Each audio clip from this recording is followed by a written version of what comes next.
میں ایک نماز کا ذکر کرتا ہوں۔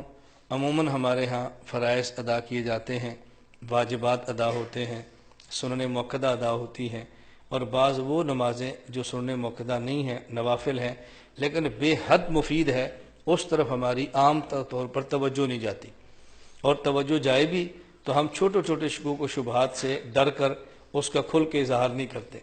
اس نماز کا نام ہے صلاۃ التسبیح۔ کیا نام ہے؟ صلاۃ التسبیح۔ اس کو سنیں بھی، طریقہ بھی ذہن میں رکھ لیں، اور پڑھنے کی نیت بھی کر لیں۔ یہ سنن ابی داؤد کے اندر بھی ہے، جامع ترمذی کے اندر بھی ہے، سنن ابن ماجہ کے اندر بھی ہے۔ حضور اکرم صلی اللہ علیہ وسلم نے اپنے چچا حضرت عباس رضی اللہ تعالیٰ عنہ فرمایا، پہلے فضیلت سننا، رسول اللہ صلی اللہ علیہ وسلم نے اپنے چچا حضرت عباس کو فرمایا، یا عباس یا عمّا، پہلے 4 مرتبہ فرمایا، اے میرے چچا، اے عباس، الا اوتی کا، کیا میں آپ کو کوئی عطیہ نہ دوں؟ الا امنحو کا، کیا میں آپ کو ہدیہ نہ دوں؟ الا اخبرو کا، کیا میں آپ کو بہترین بات نہ بتاؤں؟ الا افعل بک 10 خصال، کیا میں آپ کو 10 چیزیں ایسی نہ بتاؤں؟ اذا انت فعلت ذلک غفر اللہ لک ذنبک، اگر آپ اس کا اہتمام کریں تو اللہ آپ کے گناہ معاف کر دے۔ اور گناہ کون سے؟ یہ سننا، کون سے اللہ آپ گناہ معاف فرمائے؟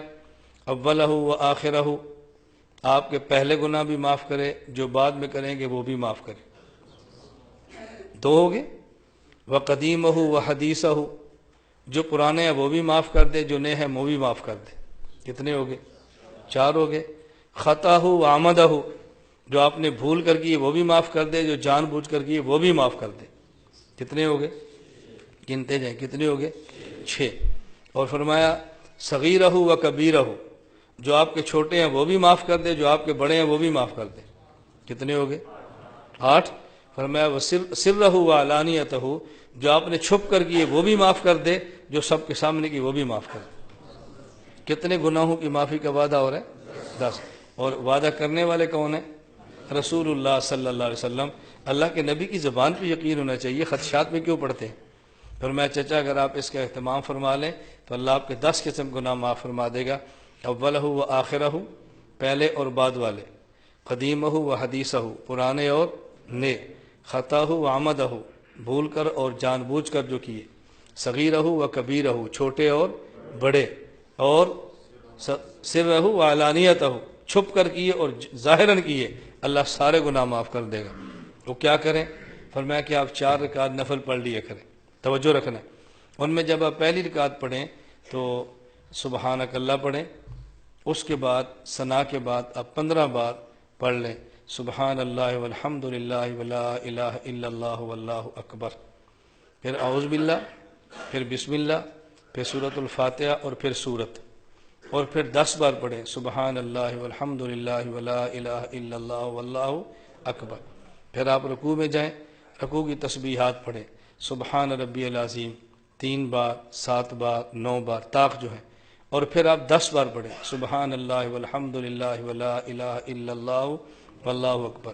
پھر آپ کھڑے ہو، جیسے کہتے ہیں قوما، سمع اللہ لمن حمدہ ربنا لک الحمد، یہ پڑھیں، اور اس کے بعد پھر آپ 10 بار پڑھیں سبحان اللہ والحمد للہ ولا الہ الا اللہ واللہ اکبر۔ پھر سجدے میں جائیں، پھر سجدے کی تسبیح سبحان ربی الاعلیٰ 3 بار، 5 بار، 7 بار، 9 بار طاق، پھر 10 بار پڑھیں یہی سبحان اللہ والحمد للہ ولا الہ الا اللہ واللہ اکبر۔ پھر آپ سجدے سے اٹھیں، اسے کہتے ہیں جلسہ، بیٹھیں، اس میں پھر آپ پڑھیں 10 بار سبحان اللہ والحمد للہ ولا الہ الا اللہ واللہ اکبر۔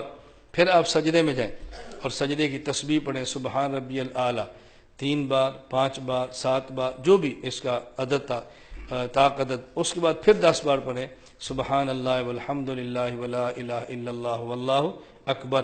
تو ایک رکعت میں آپ نے پڑھا ہے 75 بار۔ کتنی بار؟ 10 بار ثنا کے بعد، 15 بار ثنا کے بعد، 10 بار سورت کے بعد، گنتے جائیں کتنے ہو گئے؟ 25۔ 10 بار سجدہ رکوع میں، کتنے ہو گئے؟ پھر 10 بار قوما، پھر 10 بار سجدہ، پھر 10 بار جلسہ، پھر 10 بار سجدہ، 75۔ ایک رکعت میں 75، تو 4 رکعت میں کتنے ہو گئے؟ 300۔ یہ پڑھ لیا کرو۔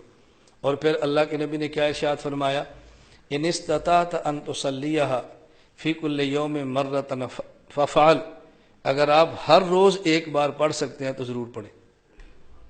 فإن لم تفعل، اگر ہر روز نہیں پڑھ سکتے، ففی کل جمعۃ مرۃ، پھر آپ ہفتے میں ایک بار پڑھ لیں۔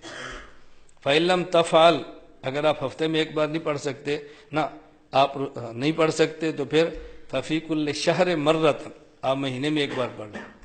اگر آپ ایک مہینے میں ایک بار نہیں پڑھ سکتے، ففی کل سنۃ مرۃ، پھر سال میں ایک بار پڑھ لیں۔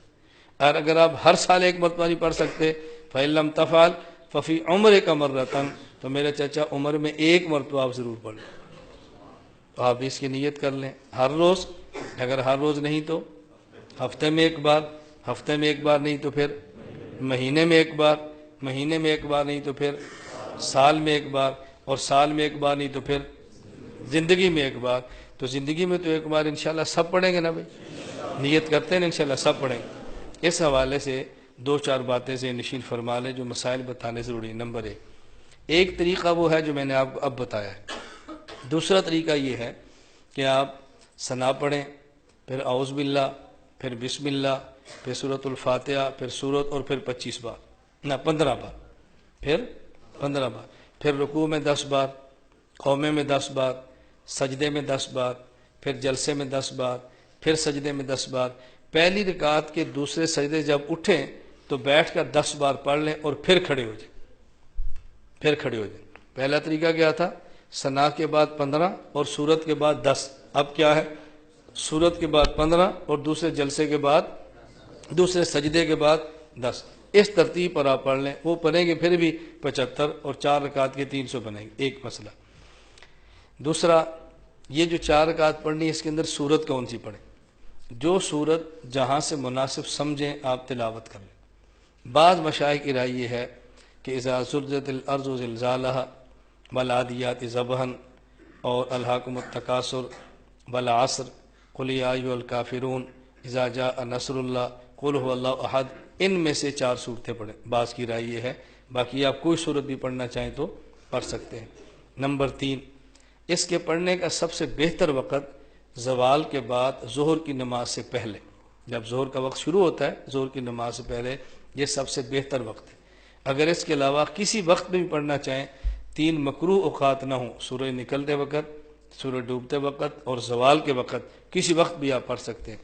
چوتھا مسئلہ، یہ آپ نے 300 کا عدد پورا کرنا ہے، اور اگر کسی موقع پر بھول جائیں، 10 بار رہ جائے، تو اس کو اگلے رکن میں پورا کریں۔ اگلے رکن کا معنی، مثلا آپ نے قیام میں پڑھنا تھا 15 بار اور پڑھ لیا 10 بار، 5 بار رہ گیا، تو رکوع میں 5 مرتبہ مزید پڑھ لیں۔ اگر رکوع میں رہ گیا، اس کے بعد قومہ ہے، قومے میں نہیں پڑھنا، یہ واجب ہے، رکن نہیں ہے، رکن میں پڑھنا ہے۔ نہ تو قومے میں پڑھنا ہے، نہ ہی 2 سجدوں کے درمیان جلسے میں جو رہ گیا اس کو پڑھنا ہے، نہ ہی 2 سجدوں کے بعد جب بیٹھے رہ گیا تو وہ پڑھنا ہے۔